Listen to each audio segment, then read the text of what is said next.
Good morning, good afternoon, and good evening, whenever and however you're listening.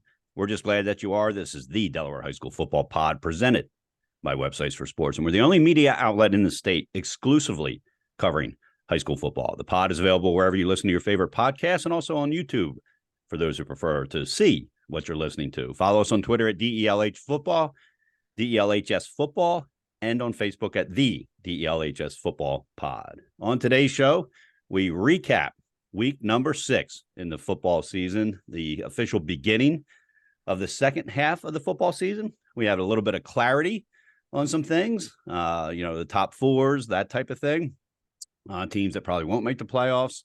We've got, of course, our Gridiron top performers and our Diamond Hill top performances. The Martuscelli trivia question become a very popular thing each week, and then we'll talk about the big games next week, and then, of course, wrap it up with our random thoughts. But we're going to start with housekeeping, as we've done each of the past couple of weeks, where we either clarify, correct, or whatever.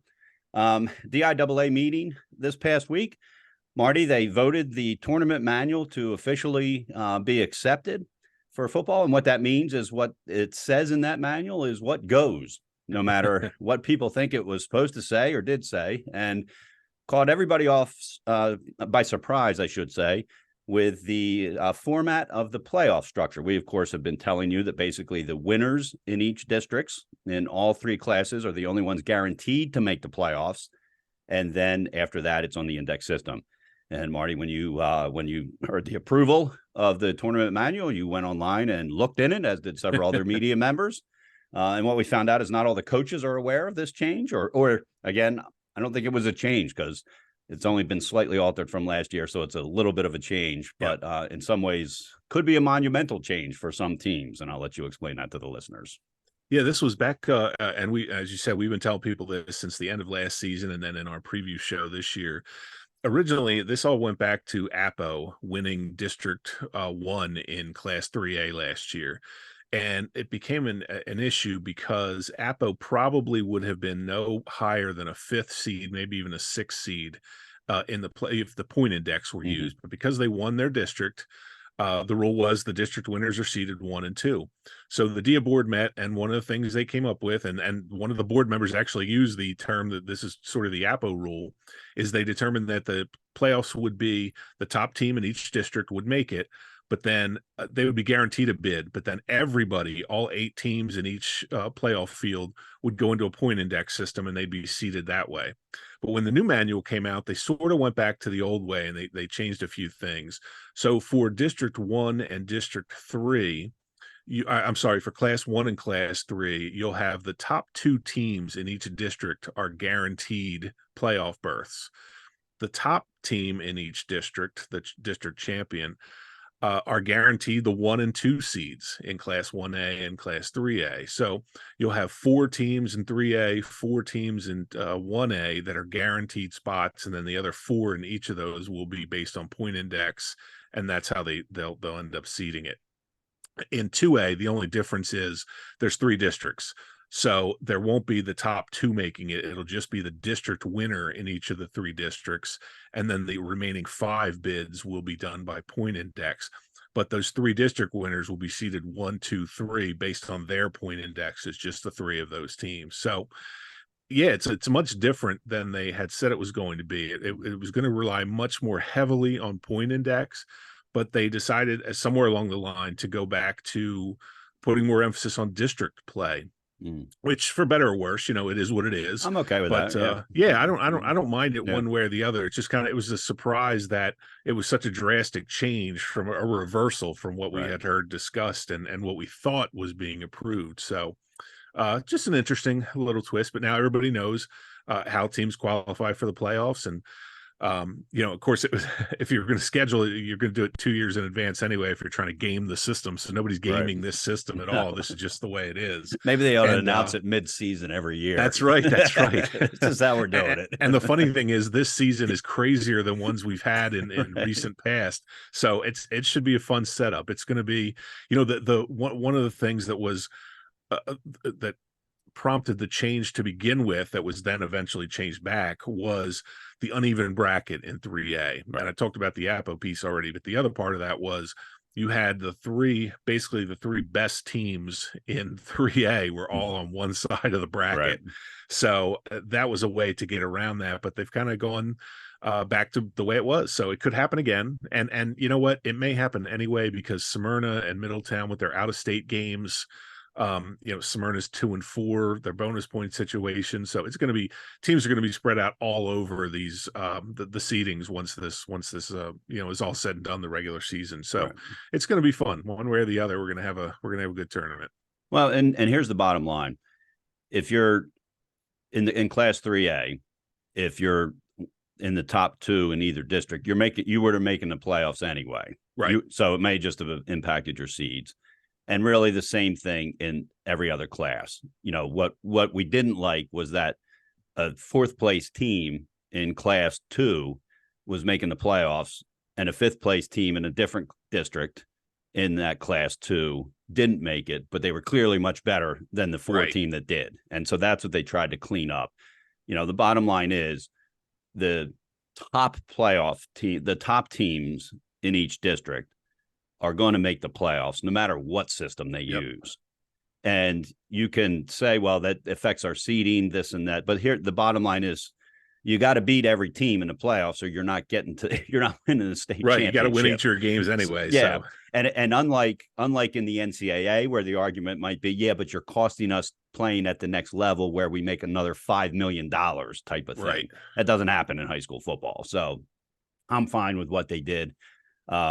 It'll just be interesting to see the reaction, see how it all falls out. Yep. And, but again, I think the bottom line is it's not going to impact who wins the state championship. Let's put it that way. It may impact somebody that gets in, but it's not going to impact the final result of the state championship. That's it. The biggest issue could be, let's say Middletown, because of their record, or Smyrna, because of the out-of-state losses and things like that. Let's say they end up as the 5 seed.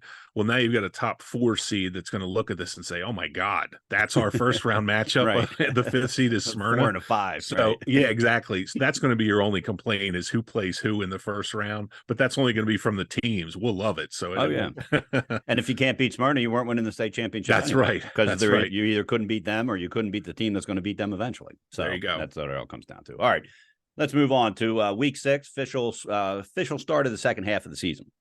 And we'll start with Delmar for 2 reasons. One, the obvious, mourning over the loss of Carter Figgs in that car accident. That funeral actually is going on in the Delmarva gym as we record on Sunday morning. They chose to play. They came away with a 30-27 win over Lake Forest, probably the toughest game Coach Dave Hearn, in his 25 plus years of coaching, maybe even more, he's been there, has ever had to deal with. And he more or less said that. So it was an emotional game. It was great to see the tributes around the state. I believe every single stadium did a moment of silence. I know I was at 2 games and both stadiums did it. And I know it was happening all over the state of Delaware. Yep. And then there were a variety of tributes. And Marty, I know you followed those a little bit more closely on social media as they were happening. So yeah, they were all these schools did like they had the teams come together like they would for the coin flip. And then they would do something to honor Carter and or Delmar. It was so nice to see, and I tweeted about it last night. It was so nice to see the community come together. I remember they kind of did with Troy Haynes a few years back, and it's just nice to see that when a community's in need, people come together to help out. And I don't know who was responsible for the helmet stickers, but what a cool idea, because it looked like pretty much every team I saw yesterday or during the weekend, the ones that I was able to see on YouTube had those stickers on their helmets. Yeah. So I don't know if that was an effort, to get it around to all of the teams, but it was just kind of a nice thing to do. And, Lake Forest, that game was originally scheduled for Friday night. And, not that it's a huge deal, but it was nice, the accommodation made by Lake Forest to switch that game to Thursday. And then I'm sure they wanted to do that to put some distance between Thursday and what was going to happen today. And I'm sure the kids on the weekend all come together, and they just wanted to make sure that everybody could come together and not have to worry about a football game. So, boy, the atmosphere down there. I talked to one of the Lake coaches, and they said it was one of the most emotional games they've ever been a part of. I mean, the emotion just running through the stadium, and those kids were just fired up to come out and get a win. And It's almost like one of those like fairy tale endings where they come out and they win the game, because Lake Forest is starting to get things together. They're starting to get improve as they get some of their injured players back and whatnot. But it's just a great win for Del Mar, far beyond any meaning of a football game. It was just great for the community in general, to see the outpouring of emotion for everybody, and then to come out and win a football game and take away a little joy for 3 hours on a Thursday night, where otherwise some people may have been very upset.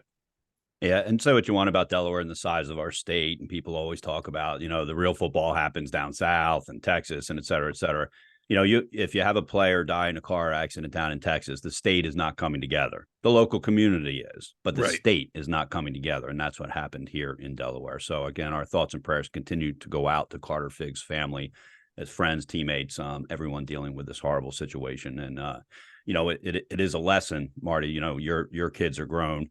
I still got 2 high schoolers, and we used it as a lesson that, we talk to you kids all the time about, why you always need to be careful, and why, things can happen, and you need to know your surroundings, et cetera, et cetera. And I'm not trying to dig deeper into this than anything other than to say that if there's something good that can come out of it, maybe it helps somebody who's, in that age group where every decision you make can change something in your life in a heartbeat. So, And I wanted to add one more thing, because I did get a note last night and I forgot.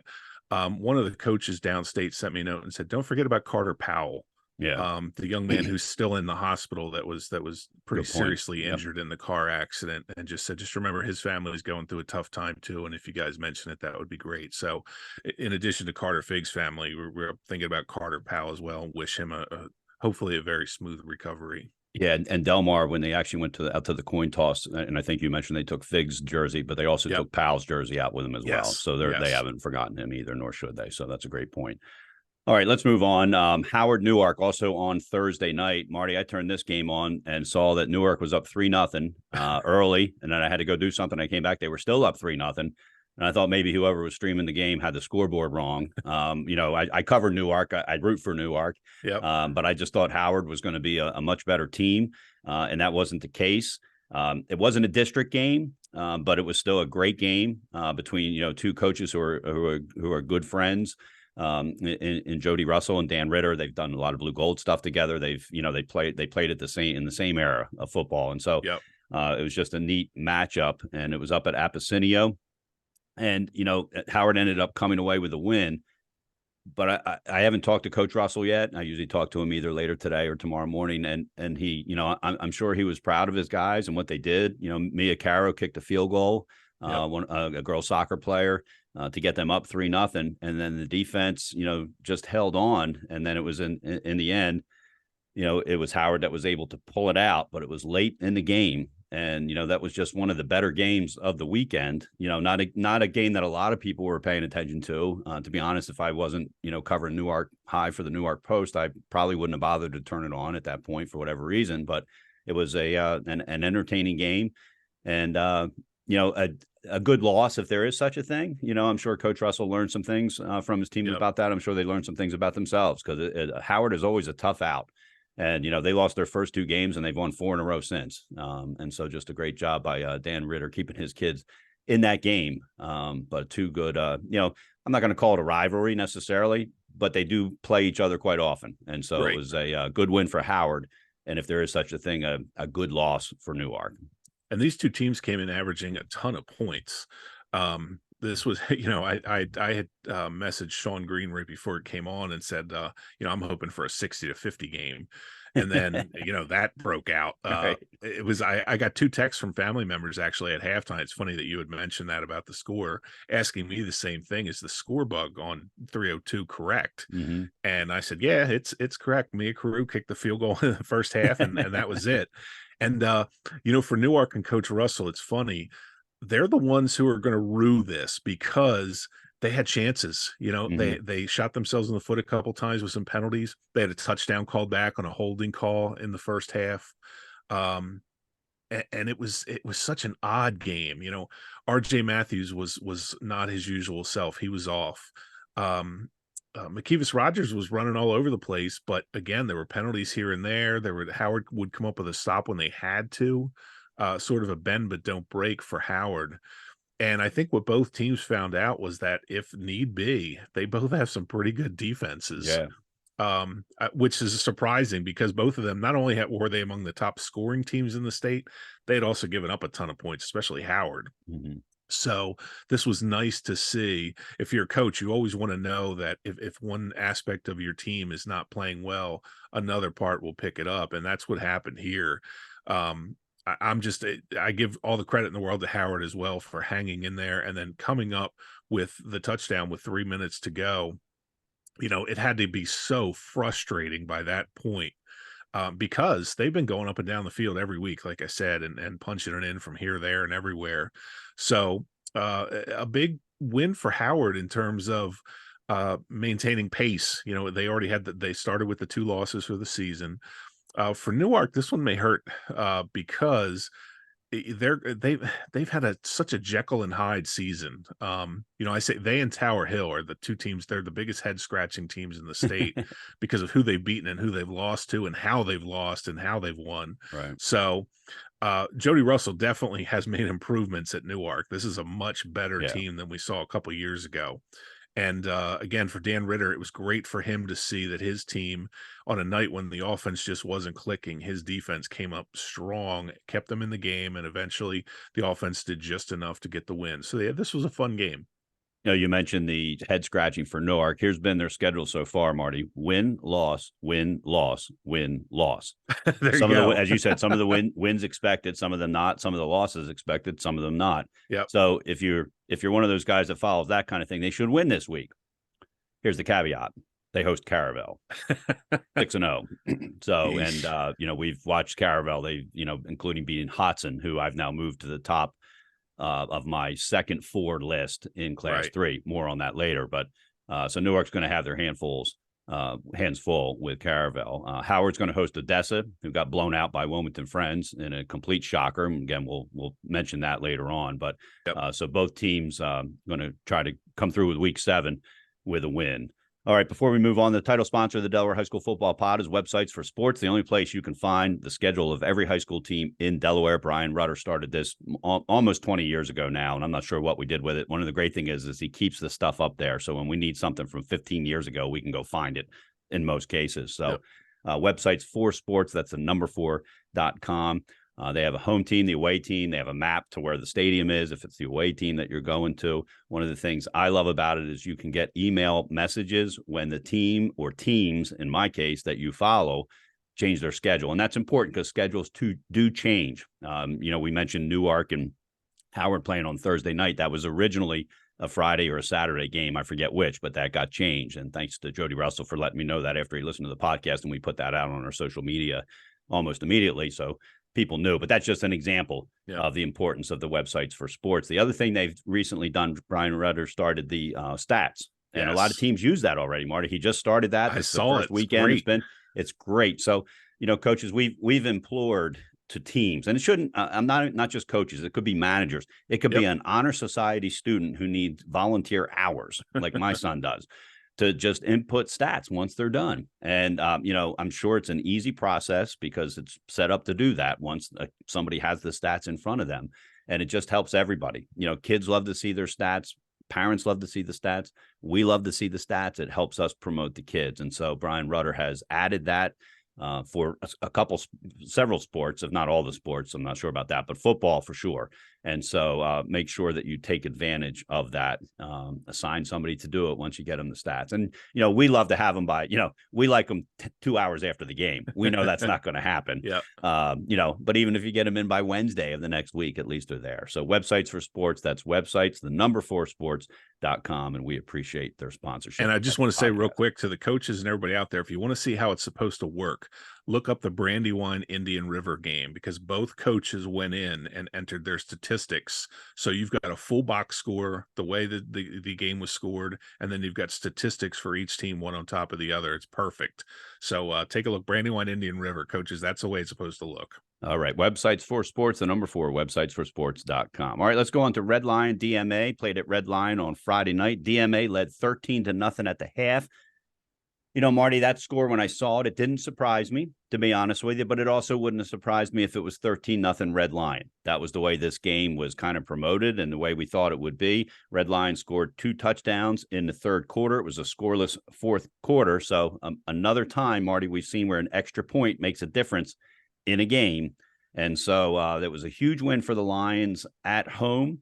They're trying to establish themselves. They're at 4-2. They're now 2-0 in the district, and they're kind of trying to establish themselves as one of the front runners in Class 2A. They're in that District 1 along with DMA and along with Caravel. And so it's going to be a tough district for them to win. And again, as you pointed out, only the winner of each district gets the automatic bid in Class 2. And so, but I think Red Lion, this was a big win for them because DMA should be 500 this year, which gives them at least 1 bonus point and that type of thing without getting into all that playoff scenario stuff right now. But a nice win for Ken Anderson and his team, especially at home on a Friday night, big crowd. And again, a team trying to establish themselves as a legitimate team in Class 2. They took a huge step forward in doing that on Friday night, I think. Oh, yeah, I agree. And, this is another game where the defenses kind of stood strong. I was really, once I saw the score was 13-0, I was surprised that DMA did nothing in the second half. I mean, the Red Lion defense played really well. Carter Sirica, 10 tackles and a sack. Shane Caleb, 8 tackles, 3 sacks, forced fumble. The difference in this game, believe it or not, the Red Lion missed their first extra point. So when they scored, they were down 13-12, and instead of trying to kick the extra point, they went for the 2-point conversion and they got it. And by the way, their last touchdown, the game winner, as it turns out, was a hook and ladder play from let's see, it was an 8-yard pass from Budinger to Raheem Spencer, who then lateraled to Makai Corbin for the 25-yard touchdown. It was 4th and 19. So this was the everything that could have gone right for Red Lion at the end of this game. And then Giovanni Ramirez ran in the 2-point conversion. And then I believe they blocked a field goal at the end of this game to preserve the win. Carter Sirica, correct. So just the guys came up huge in this game. And it's again, another one of those fun games. We had the Howard Newark. This one, a very close game. And again, I agree. Either team winning this game would not have surprised me, but this is a big win for Red Lion. And, they've been getting it done this year. Last year, they put up so many points, especially toward the end of the season. This year, they're doing a lot of it on the ground and defensively. So again, another team that's kind of shown another side of themselves and is finding a way to be successful using different aspects of the game than they used last year. So they moved to 4-2, Red Lion, that is 2-0 in the district. They're going to host Mount Pleasant next week. DMA drops to 2-4 overall. So playoff scenario for them, they've got to start winning some games. They're 0-1 in the conference. They host Concord, which is struggling, but not, DMA's at a point, and Matt Carey, I'm sure, is telling his team this, guys, look, we have 2 wins. There's nobody who can't beat us. And so we've got to go into every game with that. I'm looking at their schedule right now. After Concord, they've got Newark. That should be a good game. And then they've got to play Caravel before they end up with Del Castle. So, DMA's at that point. They've got 4 games left. They've probably got to win 3 of those games to get into the playoffs because, remember, there's only 8 slots, and Class 2A is the biggest of them all. All right, let's move on to Brandywine and Indian River. Marty, these are 2 teams I'm not sure we've spent more than 2 minutes talking about in the last 3 years since we started this podcast, but we're thrilled to be doing so. Because Brandywine won 38-28. They had a long bus ride down there.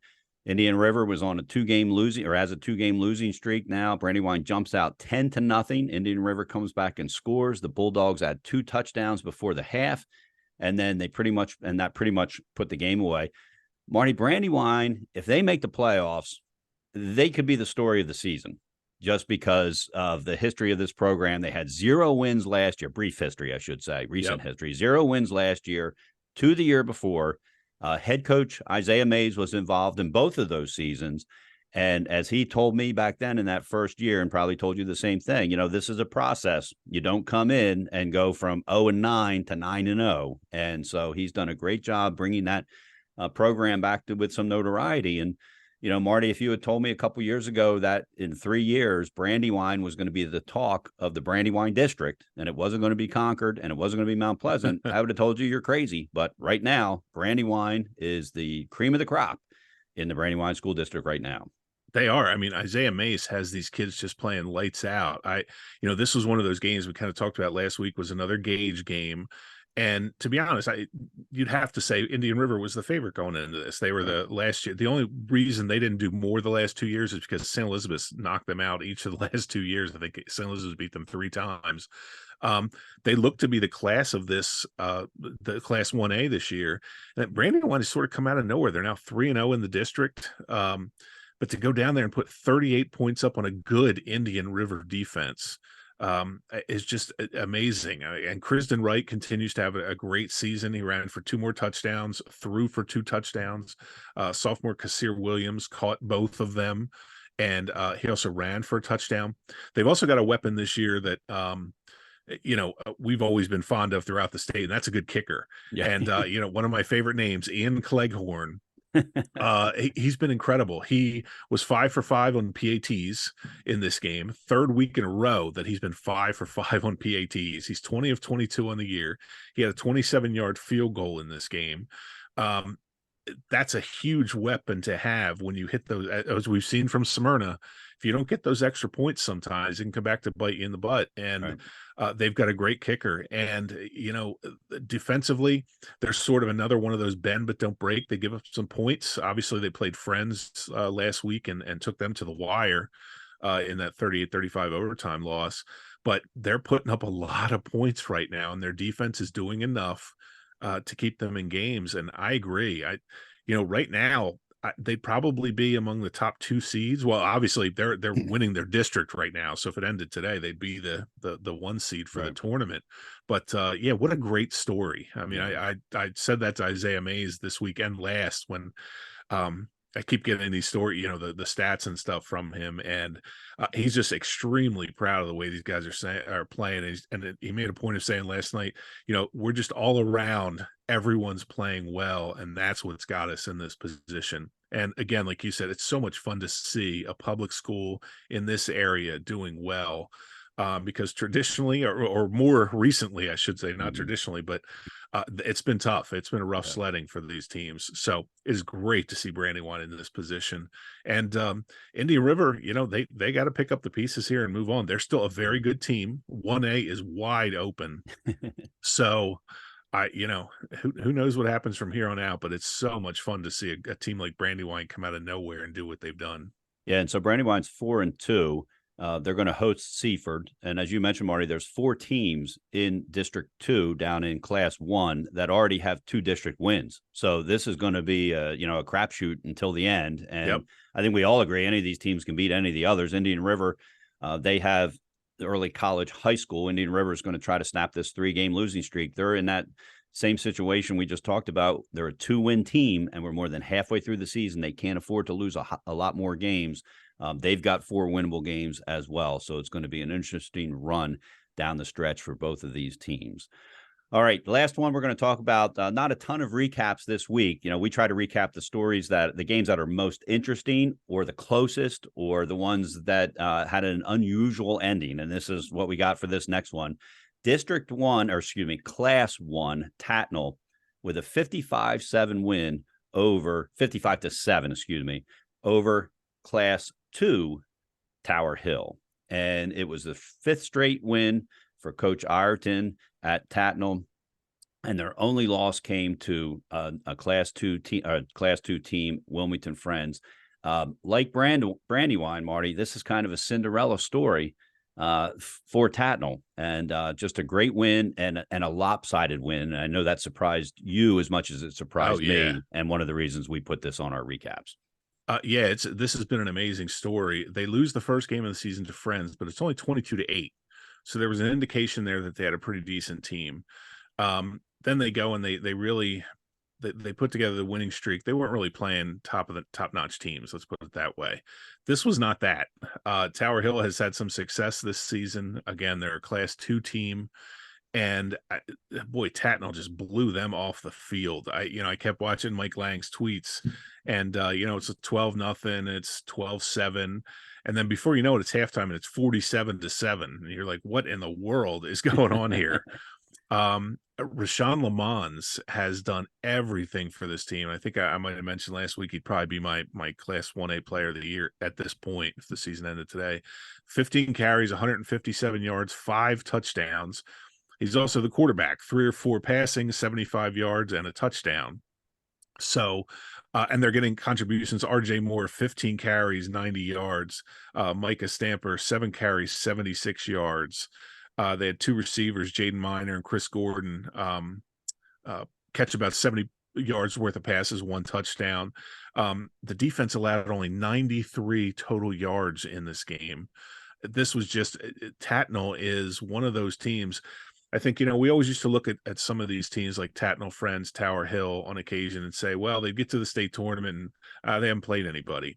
It's not like that anymore. And it's because of the classes. You have Tatnall now, clear underdog going into this game. I mean, again, Tower Hill has had some impressive games, but boy, oh boy, this was a statement game for Tatnall that they're on the scene. And again, 1A is just so wide open, and they're one of the teams that are staking their claim. And I don't have the schedule in front of me. I'm not sure if Tatnall plays Brandywine this year, but that would be a very fun game to watch somewhere down the line, even if it's in the playoffs. Yeah, they don't. I've got it in front of me. I was just going to go through it. As you mentioned, Marty, when you look at Tatnall's wins, St. Andrews, Glasgow, Dickinson, McCain, before they went in to play Tower Hill, not overly impressive with all due respect to those schools. If you looked at the number of games that combination has won, it's probably under 4, maybe under 5. But coming up, they've got AI DuPont. That is one of the teams that hasn't won a game this year. St. Elizabeth, that's never an easy game.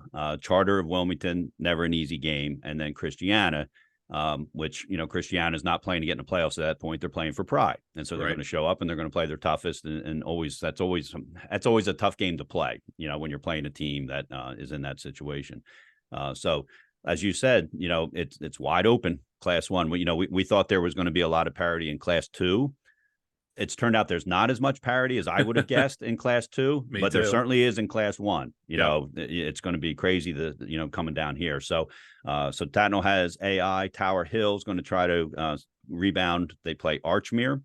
Then they've got Odessa, which is a better team than we saw against Wilmington Friends. I saw Odessa play, and they're a better team than what showed up at Wilmington Friends. Yep. And then they play Wilmington Friends. Tower Hill does, and then they end with Howard. So Tower Hill's got a tough schedule here to close out the season. They're 4-2 right now, and they're not going to make the playoffs, I don't think, with 4 wins. And so they've got a tough go here toward the end of the season. I mentioned the playoffs. If you are interested, Sean Green does this for WDEL, so you can Google him, follow him on Twitter, which probably most of you do if you listen to our podcast. He has done the playoff situations for the past couple of weeks, and some people look at that and they're like, well, that means nothing because we're halfway through the season. But some people really get into it. And so if you are one of those guys or men or women, whoever, one of the fans who would like to know, hey, if the season ended today, what would the playoff situation look like? For instance, Smyrna would be out of the playoffs. They're 1 win away from getting in the playoffs. So we know that's going to happen. So again, there's some reality to it, I should say. And some, hey, this isn't, we know this is going to change. But if you're one of those people that likes that, Sean Green does that, and take a look at his stuff, and you'll be able to see if the season were to end today, who's in, who's out, who's close, and stuff like that. So, all right, athletes of all ages, unleash your potential with the Win the Day Planner, your key to building winning habits for a lifetime. This is a planner put together by longtime Delaware wrestling coach Dan Rigby. He's led Caesar Rodney and Milford High School to multiple championship appearances and a combined 3 state titles.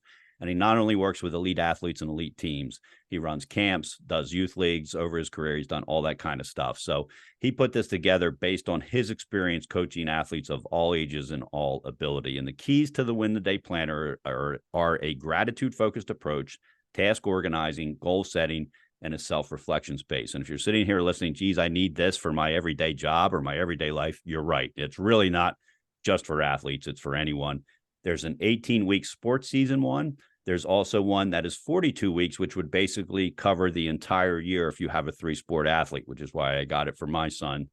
So he can put together his day-to-day planning, goal setting, et cetera, et cetera. So it's really a life planner, not just a sports planner, but it was done for sports. So it's they also have a wrestling specific one, obviously, because that's Coach Rigby's specialty. So you can get your print or digital copy today at winthedayplanner.com. Again, that's winthedayplanner.com. A great resource, no matter what age your athlete is or what team or league they play for. All right, we're going to move to the segment we call Games of Notes, which we just run through some of the games we didn't talk about in our recaps that might have some significance, something special happen. Marty, as we discussed in when we met before the show, just jump in if you want to comment. We'll start with the two undefeated teams, Caravel with a big win over Delcastle, and Dover beat St. George's for the fifth straight time since they moved since St. George's was founded, I should say, and went to varsity football. So both those teams are 6-0. So they're the two undefeated teams in the state. We also had two head coaches pick up their first win. Real quick on that Dover. Yep. I want to jump in on that Dover thing real quick. St. George's was winning that game 7-6 at halftime. Dover is still in there. They're kind of going through that Apo stage where they're without Jaquan Kilby, and they're still trying to figure things out. They've got John Parker playing running back. He's been their great receiver the last couple of years, but he ran for 3 touchdowns over the weekend. So they're, Dover's 6-0. They're still the team to beat, I would say, but they've been knocked down a notch where they're starting to get challenged by some of these teams and having a little bit harder time putting points on the board. Credit to them. They've managed to keep the train rolling and stay undefeated, but it's going to be interesting to see how the rest of the season plays out. They have Smyrna, I think maybe even it might be this week, which is going to be a really interesting game. They do. Yep. But yeah, Dover and Smyrna. So we're going to get a good feel. I was going to say earlier when you were talking about Sean Green's rankings, if you're a person who hates Smyrna, take a look at the rankings this week, because you're not going to see them in that position for that much longer. They're getting ready to go on a roll. Right. And it may start with Dover this week. Now, I will say Dover's going to give them everything. And if Dover wins this game, it wouldn't surprise either one of us. No. But Dover's a little bit vulnerable right now, but they're still rolling along. Yeah, and you know what? They've got another running back. I don't know who it is, but they've got one. And as Appoquinimink has found out, when that second running back, Jaden Glover, in their case, gets to touch the ball a lot more, big things still happen. So, and like I said, that's what they're doing. They took the receiver Parker, and they're using him as the running back, and he's doing fantastic. Right. So yeah, it's a plug and play thing here, but the train keeps rolling at 6-0. And in high school football, Marty, we both know those skills players that have skills. It doesn't matter what their position says. You got to get the ball in their hands. And if you get the ball in their hands, they're going to do well, whether they're catching it, getting it handed off to them, or what have you. All right, 2 first-time winners for head coaches. Let's start with Ricky Brown at Glasgow. They had a win over Christiana. So a nice win for their program. They're not going to win a state championship. They know that, but they got to win, and that moves everybody in the right directions. I talked to him last night by text and this morning, and he sent us some stats, and you can tell just the excitement. It's funny, you can tell excitement in a text. You can compared to when you're talking to coaches when they haven't been winning games. And so congratulations to Rick Brown, his first win as a head coach. He, of course, came over from McCain, coached under Matt Carey for plenty of years. And McCain, the other first-time winner at McCain, Avery McMullen, got their first win over AI DuPont, 43-8. And, of course, Avery McMullen has won as a head coach at Tatnall, but it was his first win for McCain. And we talked about McCain last week, what they're trying to do there, set the right, the right temperature in that building and for that program. And so they are moving in the right direction. All right, Woodbridge beat Milford 52-30. It snapped a 3-game win streak for Milford. Woodbridge jumped out 24-0. They returned a kickoff and a fumble for a touchdown to jump out, and tough to recover from that. But, Marty, we talked about Woodbridge being hey, don't forget about us. We had a bad season last year, but we were in the state championship 2 years ago. They're now 5-1. Their only loss is to Howard. They do have 4 tough games left, starting with Friends this weekend. And so Marvin Dooley's got that program going in the right direction. Just to give you an indication of how things have changed there, last year, the entire season, they scored 156 points. Through 6 games, they're at 212 points. They're averaging more than 35 points a game. So, Marvin Dooley has things humming down there right now. these margins of victory they're starting to put up and the teams they're beating. It took them a while to get going offensively, but they are just rolling right now through some of these teams. And Milford is a good team. So this was not some gimme game that, No. oh, you're going to go in and score. You're going to put a 50 burger on them. This was a good Milford team. So Woodbridge is definitely, they're moving up the pecking order in 2A. We'll say that. All right, Polytech beat St. Andrews. What's significant about that is it's the best start in 7 years for Polytech. And Navy and Cooper blocked a field goal in that game. Matt Deacon had a 90-yard touchdown. Polytech, Marty, from everything I've heard and read, has never made the playoffs, and this could be the year that they snap that streak. That's right. It'll be fun. Again, a 1A is wide open, and Polytech is they played Indian River really well. They're one of those teams that has a shot. There's so many teams in that 1A level, but yeah, it's great to see a team. And a few weeks ago, I went back and looked, and yeah, they have never qualified for the playoffs. So this is nice run they're on. Yeah, the new playoff system's working. We're talking about teams that would have never gotten a mention on this podcast 5 years ago. So it's working well. All right, Appoquinimink goes into the graveyard at St. Mark's, fell behind 7-0. I was at that game, Marty, and I'm thinking, St. Mark's know how big this game it is, but that was the end of it. Appo came away with a 40-15 win. Dylan Griffith returned a punt for a touchdown, had an interception, had 2 touchdown catches. Noah Hoff had the other 2 touchdown catches. 2 of Noah's catches were college reel worthy. And so they should be included in whatever colleges he sent in his tape to. I think I know one of his touchdown ones was an easy catch. And I think the other one might've been easier. It was 2 catches that weren't in the end zone or it might've been one or the other, whatever. But the bottom line is they were 2 great catches that he had as the air attack for Appoquinimink, along with the ground attack of Jaden Glover, is working for them. They've got Sally's coming into town to Jaguar Stadium on Friday night. That's going to be a big game for both those teams. Appoquinimink and Hodson I have them as 5 and 6, maybe interchangeable in the top 8 in Class 3A. I have Sally's as 4. A win for Appo might boost them up there. Now, Appo still has to play Hodson too, and so that's going to be one of the fun things about the closing of the season here. For the Spartans, they've got an uphill battle to make the playoffs. They play a couple of they'll be big underdogs in 2 of their 4 games. And so it's going to be an interesting situation for St. Mark's. So you got 2 teams that kind of are with the win headed up for Appo, with the loss for St. Mark's now on the outside looking in. And for Appo, man, Blake Casamo, again, 4 touchdown passes. That gives him 6 in a game and a half now. So, Greg Nielsen goes down. Casamo goes in, and thankfully for Appo, he hasn't skipped a beat. And a part of it is they've got that trio of receivers that get open on every play. It's so hard. We see all these teams that have 1 or 2 good receivers. You have 3 out there that are really pressuring the defense and forcing them maybe to double team some kids like Noah Hoff, and it leaves other people open. So Casamo has looked great. The highlights of him and his arm, his throws, just look phenomenal right now. And this was impressive because I thought, this felt like a must-win game for St. Mark's. And then they get off to the 7-0 lead, and nothing phased Appo. They just came right back. And once they got rolling, that was the end of it. And they kept the pressure on St. Mark's all game. They played great defense. Their offensive line is really good. I love to point that out because, Glover, Casamo, Nielsen, the receivers, none of this stuff is happening without protection from the offensive line and holes being opened from the offensive line. But yeah, Appo and the game against Sally's this week is interesting because this is one of those rare, it's a revenge game for Sally's because Appo beat them last year, which resulted in them winning the 3A District 1. So should be an interesting game. Going to be a fun one. All right, Sussex Central beat Cape 35-16 for Cape. Similar to St. Mark's, they're now on the outside, probably looking in, even though they've got 4 wins. 3 of them are against Division Class 2 teams. And so a tough, I think they've got those wins right. And I know I've got the number right and the things. But anyway, the bottom line is, points aren't going to come from that significantly, most likely. They've got left CR, Smyrna, Dover, and St. George's.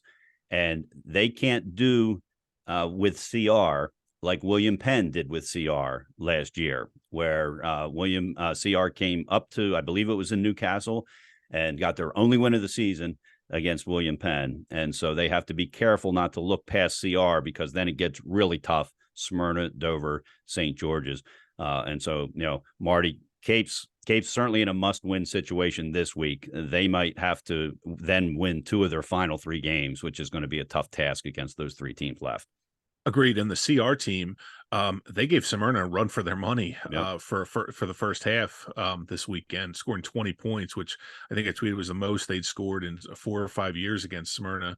Julius Timmons, the quarterback, is very athletic. He got a lot of things done against Smyrna in the first half. So, yeah, they're not the easy out Right. you might think. So, to your point, yeah, you got to be heads up when you're playing them.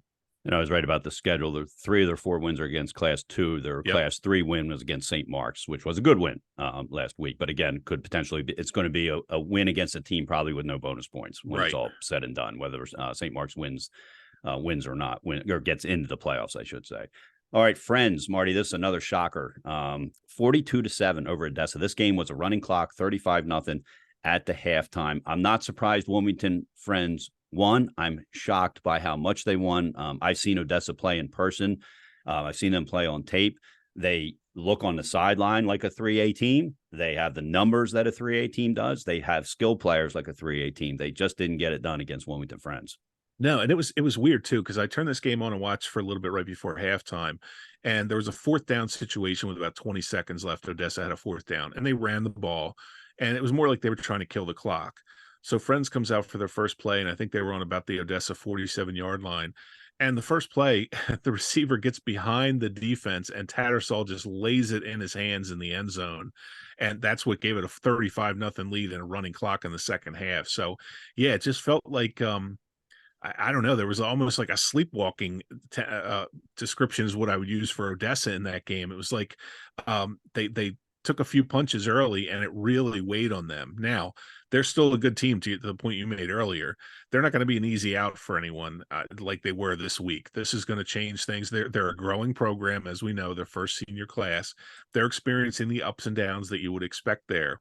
I agree. This came out of nowhere. I didn't see this score coming at all. And it wouldn't surprise me if Odessa had won this game. No, not at all. But this is where you refocus, and now they're in a position where they can't afford many more slip-ups, because their playoff chances are on the line now. All right, last one, Dickinson, their first 2-game win streak since 2014 with a 15-14 win over Early College High School. All right, if you're looking to buy or sell your house, Mary Kate Johnston with RE/MAX Associates will help you do it as if it was her own. She has more than 20 years experience. She helped my wife and I sell our house 17 years ago and continues to help us make decisions when it comes to refinancing, stuff like that. We've recommended her to dozens of friends who have been completely satisfied, and in turn recommended her to their friends as well. Whether it's a first home, an upsize, downsize for yourself, an aging parent, or one of your children, do yourself a favor and reach out to Mary Kate Johnston with RE/MAX Associates and let her make sure that you both get the best value, whether you're buying, selling, or, as in our case, my wife and I 18 years ago, doing both. Her website is marykatej.remax.com. That's marykatej.remax.com. You can check out her 5-star reviews on Zillow and read what others have said as well. All right, it is now time for the grain. Real quick, Gridiron. can I jump in real quick? Sure thing. We missed one game, and I actually had it written down. Charter and St. Elizabeth's over the weekend. Charter 18, St. Elizabeth's nothing. Again, one of those wild head-scratching 1A games. St. Elizabeth's has owned them the last couple of years. A couple of the games have been close, but Charter lost their second game, I think, by 40 points. They have since thrown 4 consecutive shutouts, the most important of which was just whitewashing St. Elizabeth's 18-0 over the weekend. So Charter has now bounced back up into that upper echelon of 1A, where it kind of looked like they were going to get lost in the shuffle. St. Elizabeth, who was, I would say, had to be one of the favorites in 1A, is really starting to fade. So again, this 1A level is just wild. The results that we're seeing, I would not have guessed. I wouldn't have been surprised again with Charter winning this game. I certainly was surprised to see an 18-0 final score. And it is the 4th consecutive shutout that Charter has thrown. So congratulations to Brian Winnington and his staff for the job they've done to rebound from that 40-point loss in their second game. Again, another team we're not talking a whole lot about if we're only Division I and Division II. So, all right, that officially brings us to the end of the games of note for week number 6 in the Delaware high school football season. All right, it is now time for the Grain Gridiron Top Performers of the Week. You probably have heard of Grain Restaurants by now. They've got locations statewide in Trolley Square, the Summit Marina and the C&D Canal, Main Street in Newark, the Ferry Terminal in Lewis, and also in Kennett Square, and their newest location on the Star Campus in Newark. They've become nightly or weekly hangouts for some, gathering spots for special occasions for others, or just a new place to try and return to. The menu has something for everyone, some usuals and some peculiars, but best of all, you never leave disappointed or hungry. My favorite part of Grain is it was started by two local guys. I think they were sitting around a fire pit in the driveway and said, hey, let's start a restaurant.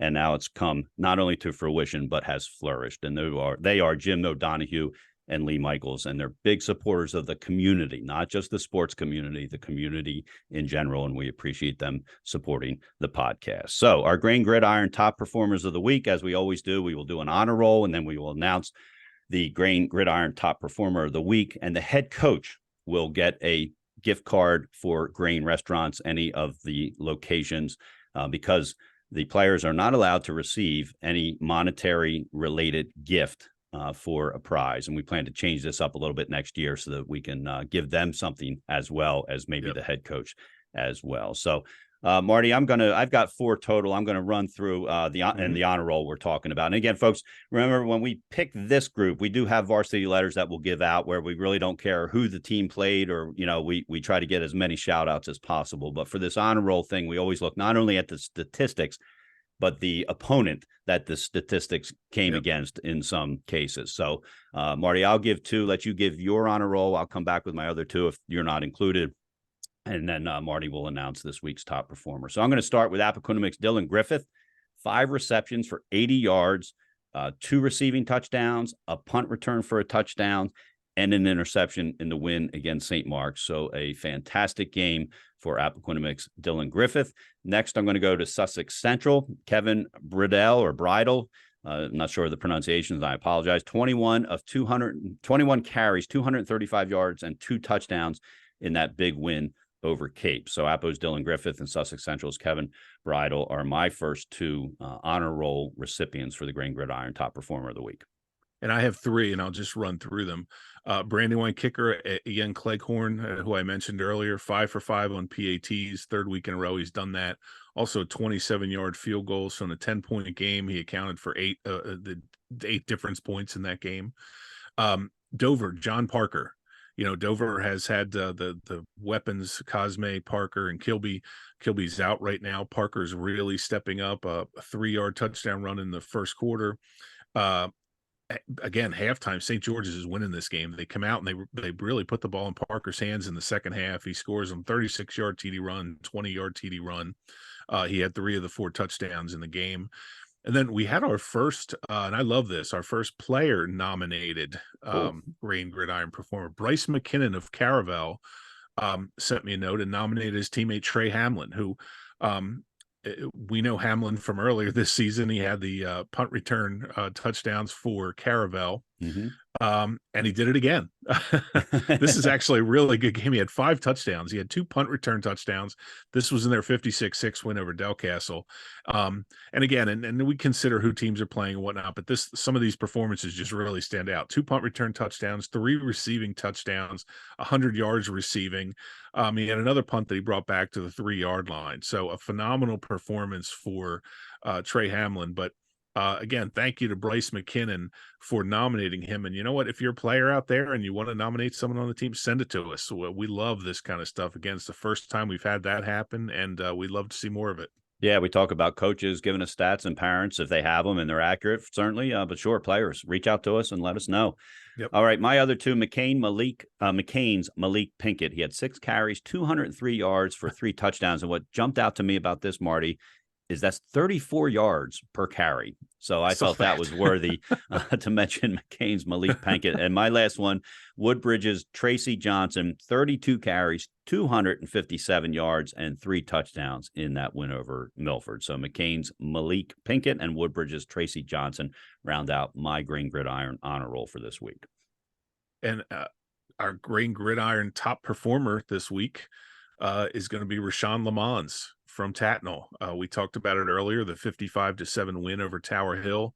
he has been doing this for several weeks now. They had some injuries to their quarterback, Quinn DeVere, a young quarterback. Lamont has been kind of filling in both positions. 15 carries, 157 yards, 5 touchdowns on the ground, 3 of 4 passing, 75 yards, 1 touchdown pass through the air. He is now, I was looking up his stats while we were talking a little bit earlier. He's now over 1,000 yards, total yards for the season. I believe he's more like near 11 or 1,200. He's now accounted for, counting yesterday, 17 touchdowns. So he has been doing it all for Tatnall, and he's not the only kid. I mean, they're playing good defense. Their offensive line is playing really well. But Rashawn Lamont, for his individual performances, is our Gridiron top performer. So Coach Ireton will receive a gift card good at any of the grain restaurants around the state of Delaware. Congratulations to both for their mention on the Gridiron top performer of the week for week number 6. Next, it is time for the Diamond Hill Incorporated Top Performance, where we celebrate a group of individuals, a unit, a team, something like that. Diamond Hill Incorporated is celebrating their 20th anniversary here in Delaware this year. For 20 years, they've been serving all of the state and the surrounding areas in all things construction, from commercial concrete and site development to residential projects. They have you covered. You can email info@diamondhillinc.com for more information. That's info@diamondhillinc.com. And the owner of Diamond Hill, Michael Sheehan, wants to wish everyone best wishes for a great season, the latter part of the season now in the fall, but of course year round. He was a multi-sport athlete at St. Elizabeth himself, and we appreciate the sponsorship of Diamond Hill Incorporated. Marty, I'll go first, and then you can go yours. Mm-hmm. I've got the Red Lion defense. They came out with a 14-13 win over DMA, gave up 13 points in the first half. Assistant head coach of the defense is Jay Stewart, obviously made some adjustments at halftime, so I want to give him some credit. Marty mentioned some of them already. Carter Soreka had 17 tackles. Jack Wilson had 15 tackles. Jadea Barber had an interception and 5 tackles. And Shane Caleb had 12 tackles and 3 sacks. And, of course, Carter Soreka, you mentioned, Marty, blocked the field goal, what would have been a game-winning field goal late in the game. So my Diamond Hill Incorporated top performance for week number 6 is the Red Lion defense from top to bottom. And by top, I mean the assistant head coach of defense, Jay Stewart. And, of course, head coach Ken Anderson had a say at halftime, I'm sure, as well. And not only those players that I mentioned, but the entire Red Lion defense for coming up huge in the second half and getting a big win for Red Lion. Well, I'll run through these quickly. I have 5 defenses. First of all, I'll start with the game we already talked about, Newark and Howard's defenses. Nobody saw an 8-3 game coming. A lot of it was due in part to these defenses that had been really tested and taken advantage of at different points of the season, boning up both of them and coming up really strong in a fun, entertaining 8-3 game. Sally's defense, I got a note from Gene Deladon on Saturday, and I'm looking at these statistics. They won 49-0 over William Penn, which by itself, I was surprised at that score. I thought William Penn would that would be a more competitive game. They allowed 15 yards the entire game. 15 yards. So that has to be celebrated. The Glasgow defense, Ricky Brown, and I'll verify this with you because it looked like the stats they sent. Does that say 6 takeaways and 3 defensive touchdowns? I saw 6 takeaways. Okay. I didn't see the touchdown part of that, but there was a comma and then 3 touchdowns, and it made it look like, and we'll there's no stats on the site, unfortunately, for right now, but okay, well, the 6 takeaways is enough for me to get Ricky Brown's first game. And if they had the 3 defensive TDs, even more power to them. But the 6 takeaways is good enough. Marty, I pulled up his text. He sent me this morning, and I'm gonna have to say I do have to agree with you. Defensively, 6 takeaways, 3 touchdowns. Yeah, is what he said. What it looks like. So that's what it looks like. We'll go with didn't clarify how they scored them, but it doesn't matter. 3 touchdowns on defense is pretty good. That's right. My last one is the Middletown defense, and everybody can groan and say, "Oh God, why Middletown?" They were only up by 3 points at halftime over Hodgson. Hodgson looked like they were going to get blown out. They came back and put a great end of the first half together. They're down by 3 points. Middletown defense allowed 1 Hodgson first down in the second half.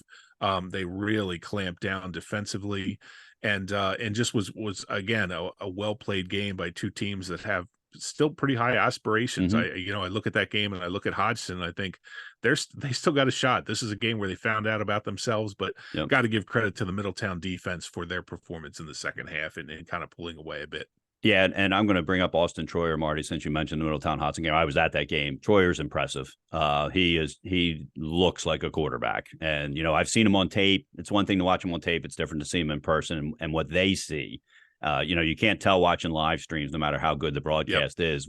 What he's actually seeing on the field, but just very impressed with him. And Hodson, they're real close, Marty. They're a couple mistakes away in that game from that game going down to the wire. Almost a pick six went right through the defender's hands, would have been an instant touchdown, which would have actually given Hodson the lead at that point. And so if I remember correctly, but anyway, it doesn't matter. The bottom line is Hodson is right there. And like I said, if I'm ranking teams, Hodson's number 5 in Class 3 right now, right behind Sally's. And so that's Coach Dave Collins has done a great job with that program. All right, it's time for our varsity letters. These are people who we don't mention so far in the podcast, but we feel are worthy of a mention. I'm going to whip through mine, Marty, then I'll let you whip through yours. I'm going to start with St. Andrews quarterback Frank Nasta, 18 for 45, 243 yards and 2 touchdowns against Polytech. Then I go to Sussex Central, J.J. Abbott. He had a pick 6 and also an onside kick recovery, which was a key in that 35-16 win over Cape. Appo's Amari Cofield, 3 sacks in the win against St. Mark's. And this is significant to me because he had 2 sacks in the last drive of Sussex Central last week, which clinched that huge come-from-behind win for Appoquinimink. So Amari Cofield is making a name for himself on the field. And Glasgow's Jamar Smith in their first win, 25 carries, 166 yards, I felt was worthy. And last but not least, Marty, this is my favorite one. Hodson, long snapper, not able to make the game yesterday. So a kid by the name of Braden Collins, and yes, it is the coach's son, got the nod about midweek that he was going to be the long snapper. Braden's a freshman, never snapped a game, never seen a minute of a varsity game before. He was 6 for 6 on the long snaps. 5 of them were punts. 1 was on an extra point. And Marty, that was the greatest thing I saw on the gridiron, maybe all season, because, when you're a long snapper, that's a special skill. And some people don't realize that, and I was talking to Braden's mom about this. Often on a football team, the long snapper, that's all he does because he's so good at it. That they need him to focus on that. And so, when you step in as a freshman and you get put in that position where the focus is on you, it's one thing if you jump in as a freshman and you're the left tackle and you miss a block. The only person that knows that is you and the coach when they watch it on tape on Monday morning. But as a long snapper, all eyes are on you. And it's like being up to bat in baseball. You either come through or you blow it. And I tell you, I was sitting next to his mom, and she obviously was nervous. And I was kind of nervous for the kid, too, because we want all these kids to succeed, whether they're our own kids or not, And all I'm thinking about is, geez, if he botches this first snap of his, is he ever going to mentally recover from that? Not because he couldn't. He could. He's a great kid. He's a smart kid. He's an athlete. But I'm just thinking, you never know which way that's going to go. And I go through that with my son, who's a goalie, back when he had his first varsity start. If he botches the first save, do you ever recover from that? But anyway, so a shout out to Braden Collins. Just it made my day, made my week, maybe made my football season that he was 6 for 6 as a long snapper and now has the confidence. And I believe he's going to have the opportunity to do it again because the long snapper is not able to make a gain. If I heard that correctly. So my last one is freshman Braden Collins coming in 6 for 6 on the long snap. So congratulate to him. All right, Marty, I'll shoot it over to you. And I should tell the people it's kind of funny because you were sending me like he's 2 for 2, he's 3 for 3. Because it's funny. I think about those old blooper tapes that the NFL used to make. You could make one in high school every year of adventures in a long snapping. Oh yeah, absolutely. How many have we seen over the head, into the dirt, to the left, to the right, all over the place? So I saw 2 at Delaware Stadium. I saw 2 at Delaware Stadium last night when I was there. You at go. that That's game. right. That's right. And Carter Raisin, who's a friend of mine from Red Lion, got himself himself a scholarship to Dell State as a long Yep. snapper, and that's all he did for them. Yep. And it is a good skill to have, and it translates to the next level. Yep. All right, I got a bunch here to go through. First, I wanted to point out again the hook and ladder on the 4th and 19 play from Red Lion. Evan Buttinger to Raheem Spencer, who then lateraled the freshman Mekhi Corbin, who went the rest of the way for the touchdown. Again, this is 4th and 19, a 26-yard touchdown. Then they get the 2-point conversion, and they get the blocked field goal and win the game. Carter Sirica with the block, of course, that ended that for him. Charter, again, 18-0 win over St. Elizabeth. Brady Harak, 3 touchdowns, over 200 yards of offense, and 9 tackles on the defensive side. That's one thing I love about 1A is when coaches send us these stats, it's like, oh, he ran 36 times for 300 yards, and he had 18 tackles. Because at 1A, these guys are doing everything. Oh, yeah. It's funny. One of the coaches sent me a DM earlier this week about a kid that was injured and going to be out. And he said, this kid's injury cost me 4 spots on the field because the kid's on the field goal team, the kickoff team, and he plays offense and defense. So it's like losing 4 players. And you don't think about that when you're at the 3A level. McCain quarterback, Damian Jones, 2 passing TDs. He has been a really good looking kid for this McCain team. He's going to be good next year. I believe he's only a sophomore. Ryan Tattersall for Friends. Again, I talked about that pass he had. It was like 47 yards in the air at basically at the halftime buzzer to send that to a running clock. 14 of 18, 200 yards, 3 touchdowns. If he's healthy, and he's been banged up, he is having a season sort of like his brother did last year. So very dangerous. He runs the ball a lot. So if he can stay healthy, Friends is certainly going to be in the mix again. 2 running backs from Middletown, Amari Glover and Mekhi Walker. And these guys, I got a text about them. These guys are really creating opportunities for Austin Schroyer. They're opening holes on the ground. Middletown for a few years has used kind of a dual running back system, and it's really created opportunities for quarterbacks to shine. Braden Davis, of course, being the most recent before Troyer, but Amari Glover and Mekhi Walker having a great season on the ground. And I believe they had somewhere in the neighborhood of 150 total yards for Middletown over the weekend. And then a Middletown sophomore defensive back, Jacoby Rogers, with 2 interceptions. So a lot of good stuff going out there, and coaches and parents send us the stuff. We love seeing this stuff. There's some unsung heroes that come out of this, and names that we see for the first time that you and I end up seeing week after week after week. So it's kind of fun to get to see some of these players and hear about what they're doing. But those are my varsity letters for the week. All right. Last varsity letter is not a stat, but it goes to Aiden Zellman and his nickname. St. Mark's lineman, 2-way lineman. He's big, as you can imagine, because his nickname is Big Country.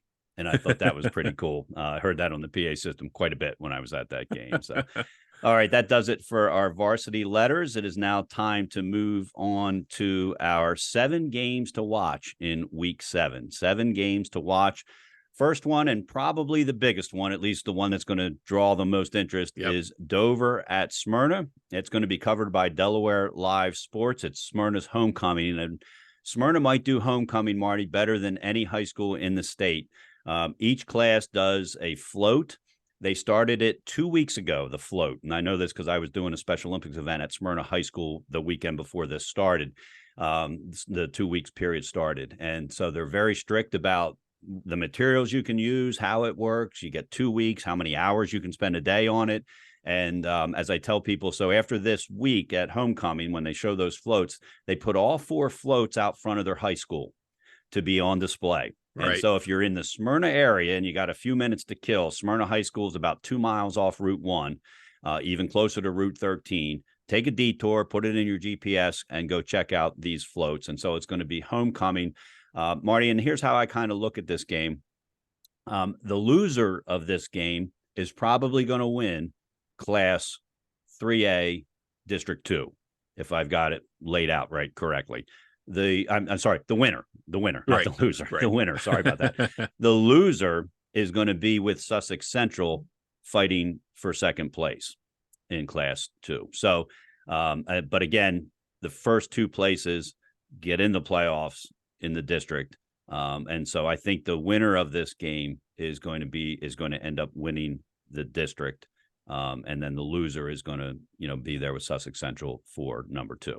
It's so funny. You took the words right out of my mouth, and it's so weird to be talking about a 1-4 team that if they win, they're probably going to win the district. This feels like a district championship game. If Dover wins, they've separated themselves from the field, and they're going to cruise to the District 2 title. If Smyrna wins, I don't want to say they're going to cruise, but everybody in this district is someone Smyrna has owned for years.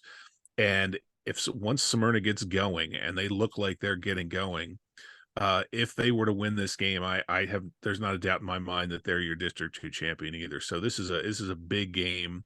And as you said, the loser kind of gets put in the mix for that second automatic bid, but in the end, it really won't matter because it's all done by point index at that point anyway, after the district winner. So yeah, this is a big game. And again, it's sort of a de facto, this is when they always talked about years past, the NFC Championship game is the real Super Bowl because the AFC teams are so weak. So, that's the way people are looking at this is, this is the district title game. And whether it is or not, I mean, it's a huge game. It should be a lot of fun.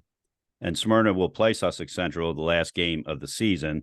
They've got Cape and St. George's before that. Sussex Central, they play St. George's this week. Then they have to play at Dover, at Caesar Rodney, and Smyrna. So Sussex Central, they can still lay claim to first place. They're just going to have to beat Dover and Smyrna. Sussex Central's only loss was to Middletown early in the season. All right, another big game, Sally's at Appoquinimink. This will also be covered by Delaware Live Sports. The winner of this game, Marty, I think is in position to come in second place, and so that's kind of the significance of it. I think both of these teams are going to be in the playoffs when you look at their schedules and their, current records, et cetera. So it's not a win and get in, lose, and you're on the outside for either one. But they might have, the winner has a somewhat legitimate shot to finish in second place in District 1 of Class 3A. They do. And I think both of these teams, I might be wrong. I know Sally's does. I think they might both have to play Hodgson still. So Appo does, yes. Appo does. Okay. Yep. So yeah, this is a big game for Sally's. They appear to be getting things going. The offense, again, it took Gene Deladon a little longer maybe than people might have thought. Their offense is humming along now. Paul Werlow's defense has been playing lights out football. This is going to be an uphill battle for Appo. The thing that gives them the chance again is the air attack. The teams just don't see that too often. And Jaden Glover is going to have a big game on the ground for Appo because they're going to need to take the pressure off of Blake Casamo, give these receivers time to get open, give Sally something to think about, take some pressure off of the line. And it wouldn't surprise me either team winning this game, but I'd say going in with the way Sally's is playing on both sides of the ball right now, it could be a little bit of an uphill battle for Appo. All right. Hodgson plays at St. Mark's. It's homecoming for St. Mark's. St.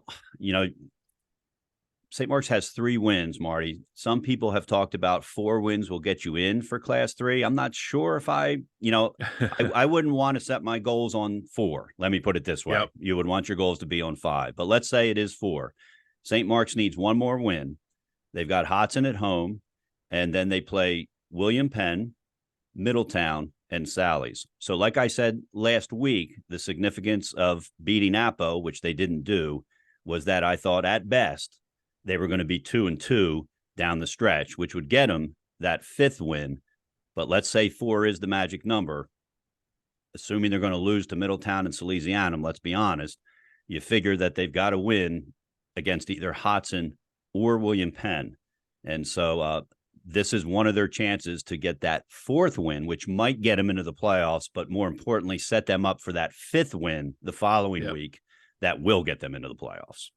Yeah, this reminds me of the NFL scenarios. I'm a Steelers guy, so last year going to the last game of the season, it was the Steelers need to win, and then they need these other 5 teams to lose. St. Mark's is getting into that position. Right. If they're only at 4 wins, they're going to need a lot of help to get in. They need to win these next 2 games, and I think anyone would be. I don't think anyone would blame us for saying the final 2 games of the season are most likely going to be losses. Right. That's just the way it is. These 2 games, Hodgson and William Penn, and Hodgson, boy, I would not want to go in having to beat Hodgson right now. They're such a strong team. Again, they're playing really well. passing the ball, running the ball. Defense is playing better. So this is tough. St. Mark's, they're going to rue so many things at the end of the season if they don't get in. The Cape Henlopen game, where they really should have won. They made so many mistakes. The opening game against St. George's, where they're up 9-0 at halftime and then don't score again. So they're learning at the 3A level. They're learning some hard lessons right now. Special teams has been a bugaboo for them, so they're going to have to get things together there. I believe that 2 touchdowns basically counted against Apo because of miscues on special teams. So for St. Mark's, yeah, they're in must-win territory, because I really feel like you can get to 4 wins and need a ton of help. If you get to 5 wins, most likely you're in. If they can get wins in each of these next 2 weeks, I think they're sitting in good shape. All right, St. George's at Sussex Central, homecoming for Sussex Central. Same situation for these 2 teams. St. George's has 2 wins, Marty. They're going to be at Sussex Central. They play Caesar Rodney, at Smyrna, and then Cape Henlopen. And so they're going to need, let's say that, they're trying to get 2 more wins to be at that number 4. This is a big one. They can beat Caesar Rodney, but they could also lose to Caesar Rodney. That's that bottom, as we talked about it, out of the 12 teams, that bottom 6 teams, anybody can beat anybody on the given day, that type of thing. And so there's no gimmies there. But let's say that St. George's isn't going to beat Smyrna necessarily. That gives them 3 games to win 2, ideally to win 3, Sussex Central, Caesar Rodney, and Cape Henlopen. So it starts at Sussex Central. For Sussex Central, they've already got 4 wins, but they close with Dover, Caesar Rodney, and Smyrna. And so again, you don't want to be in a situation where you're playing a Caesar Rodney team that might be looking for its only win of the season. That's a game at Caesar Rodney. And you don't want to be in a situation where that's a must-win game to get into the playoffs, knowing you've got Smyrna in week number 10. So this is a big game for both these teams in terms of where they're going to line up here down the stretch to get into the playoffs.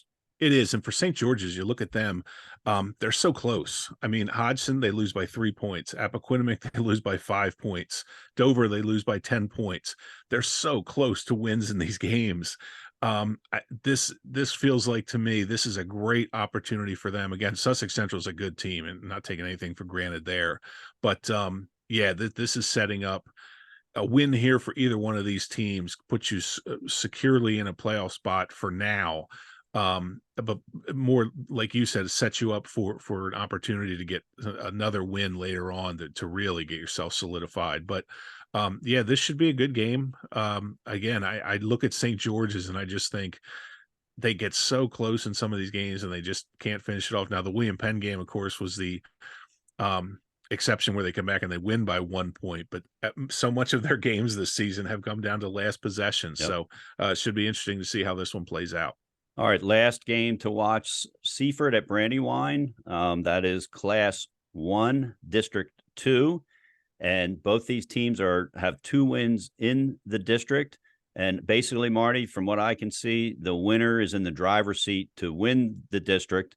And of course, get the automatic bid, but so does the second place team, which is what the loser of this game will be in the driver's seat for second place. So a big game, if for no other reason. Again, who thought we'd be talking about a Seaford at Brandywine game as a game to watch? But it is a game to watch. It is, and that's what's so fun about 1A this year. Is this Brandywine team, if they win this game, they're 4-0 in the district, and like you said, they've really got a stranglehold on that top spot. So Isaiah Mays and his kids, it's going to be interesting to see if they can still keep that momentum, still keep that high going week to week. Again, the offense is putting up great numbers. The defense has been kind of bend but don't break. Seaford is an interesting case, though. I mean, they're one of those teams that they had a game this year where they kind of rised up, came out of nowhere, and that was the Indian River game. We all thought Indian River is going to get a win here. They're the class of 1A right now. And it's Seaford's homecoming. They win 23-6. So they played Laurel well. They only lost by 10 to Laurel. So both of these teams in good position for the playoffs, I think, beyond this game. But for Brandywine, a chance to really solidify their mark as a legitimate title contender. I already feel like they are, but anything from this point forward is just you look to see a team like Brandywine, you think, okay, Are they thinking to themselves, well, in the past, things have fallen apart, fallen apart. How do they keep things together, make sure they maintain the momentum, make sure they stay humble? They're not usually in this position. Right. So I'm curious to see how this plays out. But Isaiah Mays seems to have things really going well at Brandywine. It's nice to see.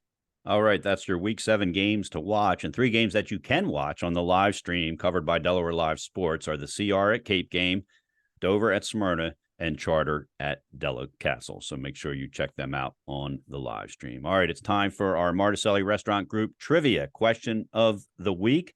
They own the Chesapeake Inn, Klondike Kate's, and La Casa Pasta, all 3 restaurants known for their delectable dishes, cozy ambiance, and exceptional service. And thanks to the Martuscelli Group, one lucky listener each week gets a gift card to dine out at one of those 3 restaurants. You can enjoy signature crab cakes and other fresh seafood at the Chesapeake Inn, homemade pastas and seafood specialties at La Casa Pasta, or Klondike Kate's famous cheesesteak, egg rolls, and nachos. We can't thank the Martuscelli Group enough for supporting our podcast and in turn supporting high school football here in Delaware. So Marty, let us know about last week's winner and then introduce this week's question of the week.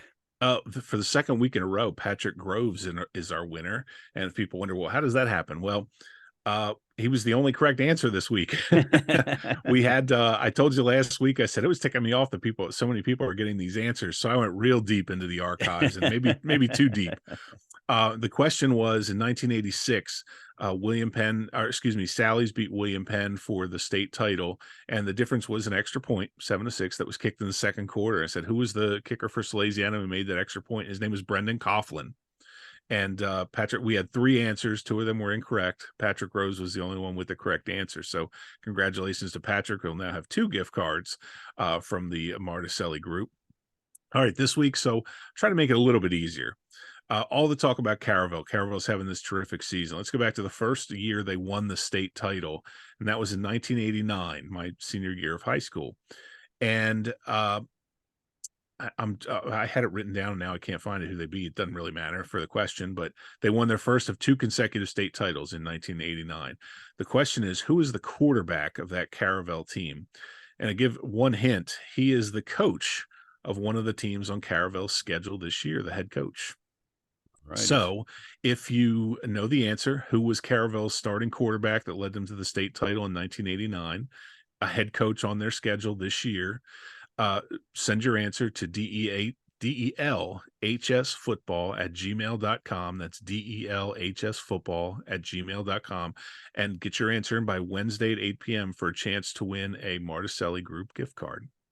Alrighty, so there you have it. Thanks again for the Martuscelli Restaurant Group for sponsoring the podcast. All right, before we go to our random thoughts, I want to thank websitesforsports.com again for sponsoring the podcast. They are the title sponsor.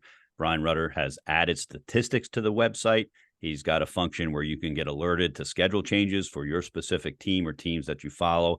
All the schedules are there.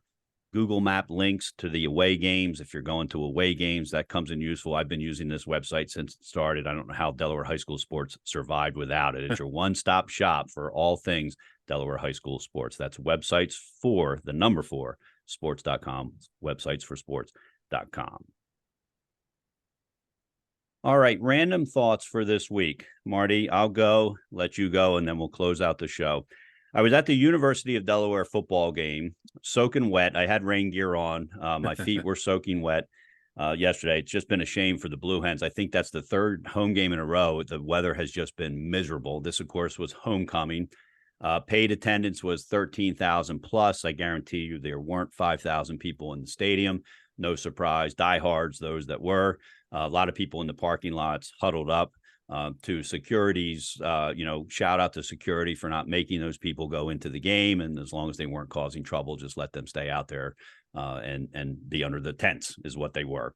But it was a miserable weather game, top 10 of miserable weather games that I've been to for sure at Delaware Stadium. But anyway, so my point is, of course, what happens in the miserable weather game, the first quarter flies by and the second quarter takes an eternity.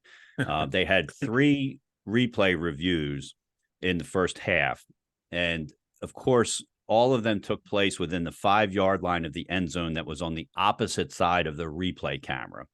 So as if the delay wasn't bad enough just to do the review, the officials had to go 85, 90 yards to get to the replay camera to do that. Now, to the officials' credit, they both ran that way. They didn't sprint, but they ran, so it made it go a little bit faster.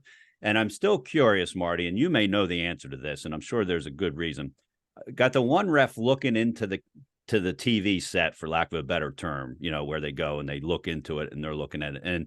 And again, at the FCS level, I believe it's just that referee that's making a decision. It's not like he's talking to somebody in New York City who's telling him what the decision is. Right. So he's sitting there looking at it. He's got another referee standing next to him who does nothing but stand next to him. They don't converse with each other. The second ref doesn't take a look, which I question. Why wouldn't you have a second set of eyes on it? He just stands there. I'm not sure what his purpose is, whether they think people are going to throw water bottles and beer cans at him and he's there to catch them. But let me give you a hint. He's not going to catch him because he was looking at the field. He wasn't looking back at the bleachers. So I'm not sure what his role is, other than they maybe think they've got to have somebody there. But again, I was shocked.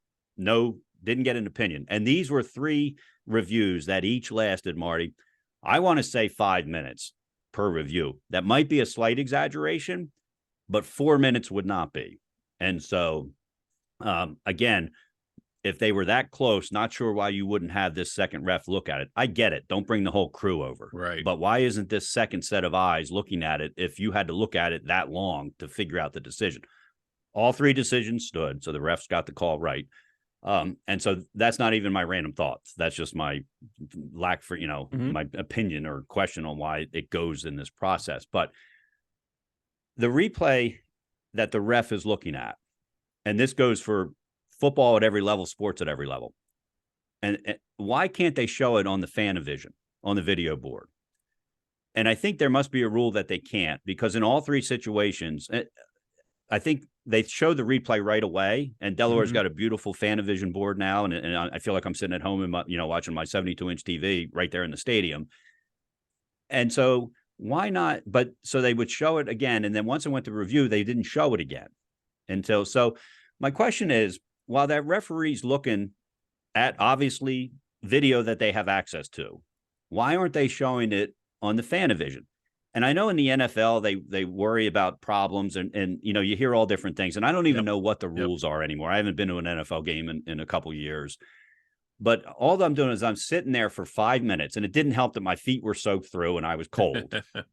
But I'm thinking, I think you could actually help if you showed what the ref was seeing, because again, the refs got it right all 3 times. And I think they do in any sport 90% of the time. They get it right. Right. So why not show me what they're looking at so that I can either agree with their decision or I don't disagree with it because you made the right call? And so I don't think, I think way back they said they didn't want the refs being abused while they were looking at it and stuff. And I don't think that's going to happen, because I think, every fan wants the play to be called correctly. Or if you're a real fan, that, hey, if it was an incorrect call against my team, I'd want them to overturn it. And so they got it right. That's all that matters. Yep. And so why not put it, when you've got this beautiful scoreboard, it's I don't know how big it is. It's huge. Why not let the fans see what the referee is looking at? And I don't think there's any negative to that, because sure, they're going to all ooh and all, but they're also, everybody's got access to their phones in a stadium and you can probably find it pretty quick, or you can rewind on the Flow Sports if you're watching on Flow, so it's not like it's impossible for people to see it. But again, when it's pouring down rain, I'm not getting my phone out just to look at that. Yep. I'll text you, Marty. I sent you plenty of texts in the rain, put my phone at risk, but I'm not going to look at a replay. But I just think, I think why not show the fans what the referee is seeing to further support, whether it's your team or not, why he comes up with his decision. And so no matter if I think it should be overturned, if I'm watching what he's watching and I'm sitting there thinking, you know what, that's not obvious. And we all know the rule. If it's not blatantly obvious that the call was wrong, they're not overturning it. I don't think it's harmful to do that. And I think it could be helpful, because if I can see that, yep, the refs got it wrong, they're going to overturn it, even though it hurts my team, I'm not going to boo the refs. But if I don't see it and I don't understand why he's changing that decision, especially if I could see it plain day and maybe even saw it on one replay and only one. I just think, I don't understand why they can't show that. And again, I don't think there's a lot of negative to it. I think there would be more positive to it, that the fans would understand that's why it was changed, or that's why it was upheld. I understand why it took them 5 minutes to do it. Still don't understand why the second ref didn't look at it, but that's another situation. So that's my random thought. Why don't, at these levels, which would be, basically there's video for every play at the FCS level, the FBS level, and obviously the professional levels. And again, I don't know in pro sports, I haven't paid attention enough to it, whether when the umpire goes behind home plate to look at a replay, do they show it on the fan division? I think they do. I think I've seen, if I can recall, but not sure what the rule is for college football. You may or may not, Marty. So I'll be quiet, let you comment if you have any comments, and then give your random thought as well. I'm not sure about the rule of the fan division. The point I was going to make, a piggyback on yours kind of is, I wish along the same lines of your thing with the replay, the time that it takes. They used to, if you recall, when they first started in college football, they had a clock on it, and it was, I think, 2 or 3 minutes.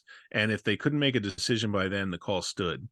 I don't understand why they got rid of that. I saw a replay in one of the early games yesterday, and it went on for almost 5.5 minutes, and it was so close one way or the other. Set a time limit for these things. Yeah. If you can't make a determination within a 2-minute time period of looking at these replays, let the call stand as is. Right. I think we go way too far in trying to interpret. And then last night, during one of the games, the ABC announcer, and it might have been during the Oregon-Washington game with Kirk Herbstreit, they had the rules analyst on, and he's like, well, at this point, we're trying to piece together from this angle and that angle to see where his foot is in relation to out of bounds. I mean, my God, now we're getting into like the physics of things. And, if it's that close, let the call stand. Right. So sort of along those same lines, mine is, and it's analytics, and this drives me nuts. Yesterday in the Oregon-Washington game, Washington has a 4-point lead right before halftime. Oregon's driving down. They go for it on 4th down from about the 5-yard line. Now, Oregon was going to get the second half kickoff. So if Oregon kicks a field goal there, they're down by 1, and they get the second half kickoff. But the analytics sheet, the coach basically said after the game, told him to go for the touchdown there. 2 times in the fourth quarter, he went for it on 4th down both times. And both times, again, it was credited to analytics say this is where you go for it, including the last time. And you and I were both watching this, I think, when they were kind of at midfield and it was 4th and 3. And they decided to go for it instead of punting and pinning Washington deep. They don't get it. Washington only has to go half the field. They score, and they win the game. So I was curious, and I'd like to hear what high school coaches think about this. At the time when you most need your own internal risk-reward decision maker, these coaches go to the analytics, and I don't get it. Guys like even Saban uses this. He has said before, well, we went for 2 there because the analytics say at this point in the game, you go for 2. I'm curious why in crucial situations, guys who are getting $9 million a year abandon their own risk reward calculation to go by analytics that someone has put together. And it just befuddles me. I see these, and it happened in the Miami game as well. Miami went forward on 4th down, and the analyst was like, well, that's an analytics decision. Well, why are we using this stuff?